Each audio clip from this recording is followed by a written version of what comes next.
ক্যানিং পূর্বে আজকে প্রচার চলছে, আপনারা দেখতে পাচ্ছেন যে আমরা একেবারে কালীতলা থেকে শুরু করে আমরা ঝোড়োর মোড় হয়ে আমরা জীবনতলায় যাচ্ছি।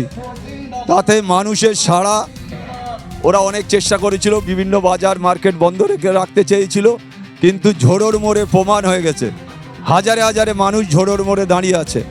তারা শুধু আমার দেখার আর আশীর্বাদ করার জন্য। কে কি বলছে আমরা তাতে গুরুত্ব দিচ্ছি না, আমরা গুরুত্ব দিচ্ছি মানুষকে। মানুষ আমাকে আশীর্বাদ করবে, ক্যানিং থেকে আমি জিতবো। আমরা এখানে আরাবুল কেন, যদি আরাবুলের ওপর নেতৃত্ব আছে, নওশাদ আছে, আব্বাস সিদ্দিকী আছে, তাদেরকে আমরা বলছি ক্যানিং পূর্বে এসে দাঁড়িয়ে দেখি কোনোদিন জিততে পারবে না। আমি তো মনে করি ক্যানিং পূর্ব বিধানসভা থেকে আমরা 1 লক্ষ ভোটে আগামী দিনে জয়লাভ করছি, এটা নিশ্চিত। শুধু জীবনতলা বলে না, এই এরিয়ার মানুষ যে হারে আবেগ ভালোবাসা আমাদের দিয়েছে, আমি তো মনে করি ক্যানিং পূর্ব বিধানসভা আরাবুল। ক্যানিং পূর্বে আরাবুল ইসলাম তিনি প্রার্থী হয়েছেন বলে অনেকে আতঙ্কে রয়েছে তৃণমূল সমর্থক কর্মী নেতারা। আরাবুল ইসলাম প্রার্থী হয়েছে, কিন্তু সেখানে কি করবে? সে তো আমাদের পাশে এসে দাঁড়ায় না এবং দাঁড়াবে না। সে ভোট নিয়ে চলে যাবে, ভাঙড়ে চলে যাবে। এখানে আপনাদের কোনো উন্নয়ন করেনি? এখানে আরাবুল ইসলাম বা আইএসএফ যে বস্তুটা কখনো উন্নয়ন করেনি, বিজেপিও করেনি। এখানে বামফ্রন্টের আমলে তাও ভালো উন্নয়ন হয়নি। দীর্ঘ 15 বৎসর মমতা ব্যানার্জির হাত ধরে যতটুকু উন্নয়ন হয়েছে সব শওকত সাহেবই করেছে। শওকত মোল্লার নেতৃত্বে এখানে উন্নয়ন হয়েছে, তাই তো? অবশ্যই 100% উন্নয়ন হয়েছে।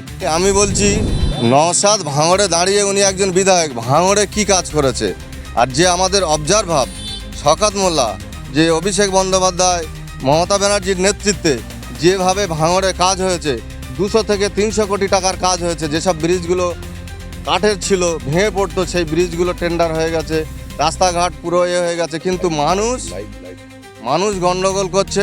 কিছু মানুষ আছে ধর্মীয় উস্কানিতে তাদের সাথে যোগ দিয়ে তাদেরকে প্রলোভন দিচ্ছে যে আমরা আছি সাথে, কিন্তু এ কোনো কাজে আসবে না, কোনো কাজে লাগে। মমতা ব্যানার্জি, অভিষেক ব্যানার্জির উন্নয়ন এই যে বজায় রেখেছে, যেভাবে আরও বিগত দিনে ধরে রাখার জন্য Mamata Banerjee heart and soul চেষ্টা করে যাচ্ছে, সেইভাবে আমরা ওনাদের পাশে আছি। ব্লক থেকে শুরু করে গ্রাম, পাড়া, ব্লক, প্রতিটা ঘরে মানুষের একটা না একটা পরিষেবা যাতে পায় সেই ব্যবস্থা করে দিয়েছে।